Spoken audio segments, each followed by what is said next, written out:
Picture चालू करो बे। चलो भाई देखो अब मैं क्या करता हूँ। सुरेंद्र राजपूत, ये अति उत्साह कांग्रेस का, जिसमें 4 दिन पहले तक कोई प्रोग्राम नहीं था, राहुल गांधी विजय संकल्प यात्रा के लिए निकलेंगे, ये टॉपअप के लिए निकलना पड़ा क्या कि भाई बीजेपी ने तो इतनी सारी घोषणाएं एक साथ कर दी, ओबीसी भी सध जाएगा, एंटी दलित बताने की कोशिश है ही, कुमारी सैलजा के तौर पर वो आप ही का तीर आप ही पर दाग रहे हैं, तो ये बड़ा एक इनसिक्योरिटी वाला फेज है कांग्रेस का। आज ही बदल लिया साला। अपनी अपनी सोच है गरिमा। सच बात यह है कि हमारी इनसिक्योरिटी का या भाजपा की इनसिक्योरिटी का है, पल पल कल कल ये लोग बदल रहे हैं। हम तो एक बात पहले मान ले रहे हैं भाई, हम प्रदीप भंडारी जी का और भाजपा का शुक्रिया अदा करते हैं कि कुमारी शैलजा को इन्होंने हरियाणा का नहीं देश का सबसे बड़ा दलित नेता बना दिया। जलवा है हमारा। बहुत धन्यवाद आपका। उन्हीं के कहने से दलित पूरा 100% रहेगा। तो कुमारी शैलजा के रग रग में कांग्रेस का खून है। तो आप कुमारी शैलजा जी को बिल्कुल आप कहिए, हम स्वागत करते हैं, तहे दिल से आपका धन्यवाद कर रहे हैं, जितना आप कहते रहिए। एक बात। दूसरी बात मैं आपको बताता हूं, जो ये सब बड़ी बड़ी बातें, दलित की बात कर रहे हैं, कभी जाट की बात कर रहे हैं, कभी 6000 से 10,000 की बात कर रहे हैं, और अभी कह रहे थे प्रो इनकम्बेंसी एंटी इनकम्बेंसी। पढ़े लिखे हैं प्रदीप भाई, मतलब बड़ा घूम घूम के क्या नाम लड़ाते थे चुनाव, या मुर्गे पता नहीं क्या क्या लड़ाते थे। तो मैं आपको याद दिला देता हूं प्रदीप जी, इसी हरियाणा में 10 साल लगातार हमारी सरकार रही।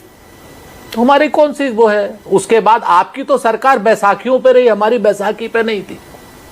और बैसाखियों की सरकार अगर आप कहेंगे तो 2 बार रिपीट हमारी कर्नाटक में हुई, महाराष्ट्र में हुई, ठीक है ना। तो आप इस चीज को भूल जाइए। बंगाल में तो 15 साल से ममता बनर्जी की सरकार चल रही है। तो कहां आप ये सब घुमाने के चक्कर में पड़े रहे? नहीं, लेकिन सुरेंद्र जी जो सवाल मैंने पूछा भाई, इन्होंने जो एक टॉपअप करने की कोशिश की बीजेपी ने, आपने एक नैरेटिव बनाया, जवान नाराज, किसान नाराज, पहलवान नाराज, संविधान का मसला, उन्होंने सारी चीजें सॉर्ट आउट कर दी। 6000 से बढ़ाकर 10,000 हो गया, 15% से बढ़ाकर 27% आरक्षण हो गया, क्रीमी लेयर 6 लाख से बढ़ाकर 8 लाख हो गई, नायब सिंह सैनी चेहरा हो गए, एंटी इनकम्बेंसी मनोहर लाल खट्टर को साइड कर दिया। और अभी तो रुको, क्लाइमैक्स अभी बाकी है। ठीक है। असल बात, अगर जुमलेबाजी से लोग समझते हो ना, तो इनसे बड़ा जुमलेबाज तो कोई है ही नहीं। आज तक कौन सी जुमलेबाजी इनकी पूरी? 2 करोड़ रोजगार आपको मिल गए क्या? 15 लाख रुपए आपके खाते में, विनोद भाई के खाते में, विजय विद्रोही के खाते में, या प्रदीप भंडारी के खाते में आ गए क्या? क्या बात करो, उत्तर प्रदेश में क्या नाम, गाय की, पशुओं की, आवारा पशुओं की समस्या खत्म हो गई क्या? होली दिवाली पे सिलेंडर उत्तर प्रदेश में मिल गया क्या? गरीब लोगों को 2-2 किलो देसी घी मिल गया क्या? आप लोग कैसी बातें करते हैं कि ये इनकी बात पर लोग भरोसा कर लेंगे? अरे झूठे लोग हैं, नकली ओबीसी लोग हैं, सारी चीजें जुमलेबाजी करते हैं, अपनी कलम से बने हुए ओबीसी लोग हैं। गजब बेइज्जती है। जनरल कैटेगरी में घांची आते थे, अपने आप मुख्यमंत्री ने, मोदी जी से कहा कि मोदी जी आज से पिछड़े माने जाएंगे। वो पिछड़े हो गए। वो कहते हैं ना, इकबाल बड़ा मनमोहक है, मन बातों से मोह लेता है। और क्या ना, गुफ्तार का गाजी बन तो गया, किरदार का गाजी बन ना सका। ये गुफ्तार के गाजी हैं, सब जानते हैं कि कितना झूठ बोल रहे हैं। आज की डेट में महिला भी, पहलवान भी, नौजवान भी, अग्निवीर खत्म कर दी क्या? नहीं। आप मुझे बताओ, अग्निवीर की समस्या अगर खत्म कर दी हो, अग्निवीर खत्म कर दी हो तो बता दो। शंभू के बॉर्डर पर किसान ना बैठे हो तो बता दो। आंकड़े हैं, अरे भाई मेरी पूरी बात तो सुन लीजिए सुरेंद्र जी। अच्छा ठीक है, कह लीजिए, चलिए थोड़ा सा। हाँ ठीक है। हाँ तो उसके बाद मेरा ये है कि शंभू बॉर्डर पे किसान बैठे क्या कर रहे हैं, क्या मांग रहे हैं आपसे? ये मांग रहे हैं कि जो आप 750 किसानों की शहादत लेके काले कानून वापस किए थे, उसमें जो समझौता हुआ था, चाहे बिजली के बिल का हो, चाहे वो पराली का हो, और चाहे किसानों के मुकदमे वापस लेने, कोई नई बात तो मांग नहीं रहे। एमएसपी की गारंटी मांग रहे, जो आप सब माने थे। तो आप मुझे बता दो, एमएसपी की गारंटी दे दी क्या किसानों को? पराली का बिल वापस ले लिया क्या? हरियाणा को नशा मुक्त कर दिया क्या? चिट्टे से मुक्त कर दिया क्या?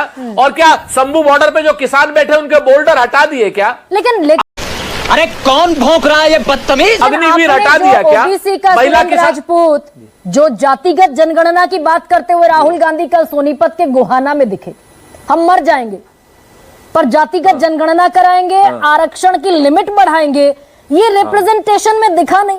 हाँ 35 जाट उम्मीदवार आपने खड़े कर दिए भूपेंद्र सिंह हुड्डा के वीटो पर, और ओबीसी उम्मीदवार मिले आपको मात्र 20। क्या बोला तूने? हो क्या गरिमा जी, क्या हो गया आपको? मतलब मैं हैरान हूं आपसे, मुझे ये उम्मीद नहीं है। जाट कहां से आते हैं? जाट ओबीसी में नहीं है, हरियाणा में नहीं है। 35 और 20 55 दिए, 35 और 20 55 दिए, 55 ओबीसी दिए हमने।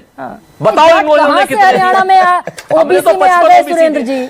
पढ़ के नहीं। अरे भाई आपको फिर वही है, जाट ओबीसी, यही तो सारा झगड़ा है। हम तो कहते हैं ना जाति जनगणना हम क्यों करा रहे हैं?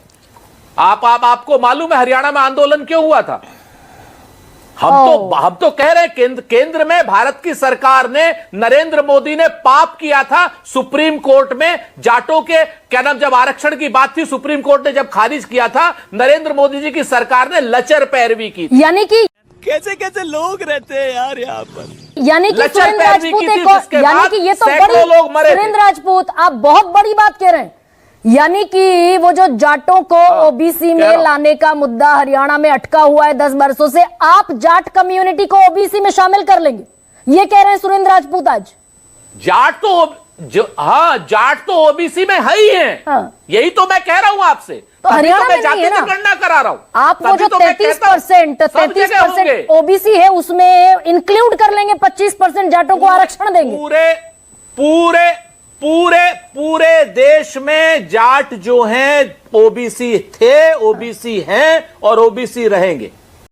ये बड़ी अच्छी बात कही आप।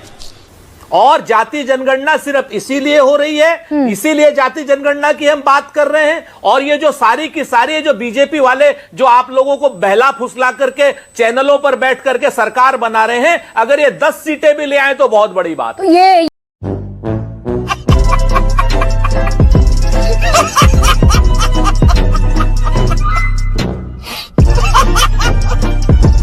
खत्म, bye bye, tata, goodbye, गया।